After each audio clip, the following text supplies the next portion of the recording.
Oke, welcome back to my channel Jalil Asibki.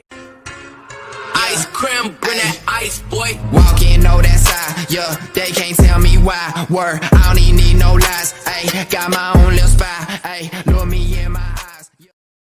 Oke, bertemu lagi bersama saya Abdul Jalil Asibki.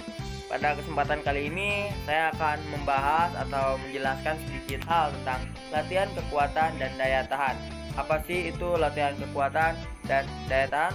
Untuk mengefektifkan waktu, langsung saja kita mulai ke pembahasan pertama mengenai pengertian dari latihan kekuatan dan daya tahan. Kita ke pengertian apa sih itu latihan kekuatan. Jadi pengertian dari latihan kekuatan itu adalah suatu kemampuan kondisi fisik manusia yang diperlukan dalam peningkatan prestasi belajar gerak, merupakan suatu kemampuan kondisi fisik. Nah, kondisi fisik ini merupakan unsur yang paling penting dalam olahraga. Karena dengan kondisi fisik kita baik, maka dapat membantu meningkatkan komponen-komponen kecepatan, kelincahan, ketepatan, dan hal-hal yang lainnya. Untuk cabang olahraga yang paling dominan dengan kecepatan sangat membutuhkan latihan kekuatan. Tetapi kekuatan itu tidak dilatihkan begitu-begitu saja tanpa menempuh parameter atau alur periodisasian yang sesuai. Adapun tahap dalam periodisasi latihan stretch itu terdiri dari 5 hal. Yang pertama ada fase adaptasi anatomi, yang kedua ada fase maksimum stretch, yang ketiga ada fase conversion, yang keempat ada fase maintenance, dan yang kelima ada fase transition. Selanjutnya manfaat dari latihan kekuatan sendiri. Banyak hal manfaat dari latihan kekuatan dan daya tahan ini. Di sini saya akan menyebutkan beberapa hal saja. Jadi manfaat kekuatan itu sendiri ada 5 hal di sini yang saya bahas. Yang pertama ada meningkatkan kemampuan otot dan jaringan. Dengan latihan kekuatan kita dapat meningkatkan kemampuan otot dan jaringan kita. Kemudian mengurangi dan menghindari terjadinya cedera.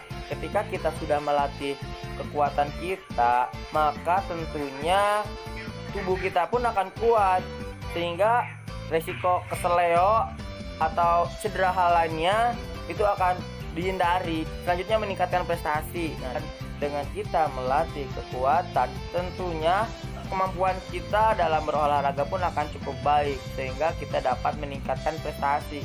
Betul? Mantap. Selanjutnya terapi rehabilitas cedera pada otot.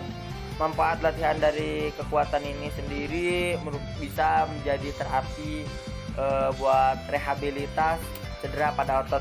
Dengan latihan kekuatan, ketika otot kita sudah cedera, maka dengan latihan kekuatan ini kita dapat merehabilitasi atau menterapi cedera pada otot kita. Selanjutnya membantu dalam penguasaan teknik. Nah, dengan latihan kekuatan itu sendiri kita dapat membantu menguasai teknik-teknik olahraga yang lainnya dengan latihan kekuatan yang sungguh-sungguh. Selanjutnya, setelah membahas tentang pengertian dari kekuatan, kita harus membahas tentang pengertian dari daya tahan. Apa sih itu daya tahan? Pengertian daya tahan. Daya tahan adalah ketika kita melakukan sesuatu kita tidak lelah. Intinya seperti itu. Kemampuan kita bertahan dengan aktivitas fisik yang berat. Seberapa kuat kita menahan diri, seberapa kuat kita tidak lelah ketika melakukan aktivitas yang berat, itu adalah pengertian dari daya tahan. Selanjutnya, latihan beban akan menunjukkan gambaran tentang hal-hal yang berkaitan dengan karakteristik dari kontraksi otot pada tubuh. Pada dasarnya kontraksi otot terjadi karena otot itu memendek, memanjang, atau tetap seperti dalam keadaan tidak berkontraksi. Ada beberapa latihan daya tahan. Yang pertama, latihan daya tahan otot tempat atau muskular endurance. Terdiri dari latihan fartlek atau bisa dikatakan dengan latihan kombinasi lari pelan-pelan dan lari cepat, serta cross country atau lari jarak jauh lintas alam. Selanjutnya latihan endurance, cardio respiratory endurance. Latihan itu bertujuan untuk meningkatkan kemampuan seluruh tubuh. Contoh dari latihan endurance cardio respiratory endurance itu contohnya jogging, bersepeda, jalan, gerakan naik turun tangga, bahkan naik gunung pun itu bisa dikatakan masuk ke dalam golongan latihan endurance dan endurance. Selanjutnya, manfaat dari latihan daya tahan ini agar tubuh kita kuat. Ketika kita melakukan aktivitas yang berat, tubuh kita tidak mudah capek. Nah, itu adalah manfaat yang sangat berarti ketika kita berolahraga. Ketika kita sedang menyukai olahraga, itu adalah manfaat yang paling berarti. Jadi intinya ketika kita senang berolahraga, maka kita harus melatih daya tahan kita. Ketika kita senang berolahraga, kita senang bersepak bola, senang futsal, senang badminton, tetapi kita mudah lelah, baru main sebentar kita lelah, nah itu maka tidak akan seru dong. Permainannya tidak akan seru.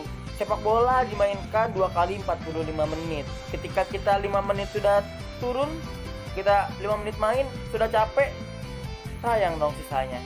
Begitu pula dengan futsal. Futsal kita diwajibkan untuk selalu terus bergerak. Ketika kita main sebentar langsung capek, ya kita diganti dong. Maka itu akan menghambat proses kemajuan dari tim. Sama halnya dengan badminton. Badminton pun kita tidak ada istirahatnya. Jadi intinya seperti ini. Ketika kita menyukai olahraga, kita harus mau latihan, dan latihan sampai idolamu menjadi sainganmu. Karena pemain hebat pun awalnya dari latihan, dan pemain hebat pun sampai sekarang masih latihan. Intinya kita harus tetap latihan, dan istirahat dong. Istirahat, jangan lupa istirahat, dan jangan lupa bahagia. Oke, cukup sekian, itu saja penjelasan dari latihan kekuatan dan daya tahan menurut saya setelah membaca beberapa sumber. Kurang lebihnya mohon maaf karena saya masih dalam tahap proses pembelajaran. Wabillahi taufiq wal hidayah, waridha wal inayah, wallahu muwaffiq ila aqwamit thoriq. Wassalamualaikum warahmatullahi wabarakatuh. Tetap jaga kesehatan, ingat pesan ibu, dan jangan lupa makan karena kamu tidak ada yang mengingatkan. Dasar jomblo, dan bye bye.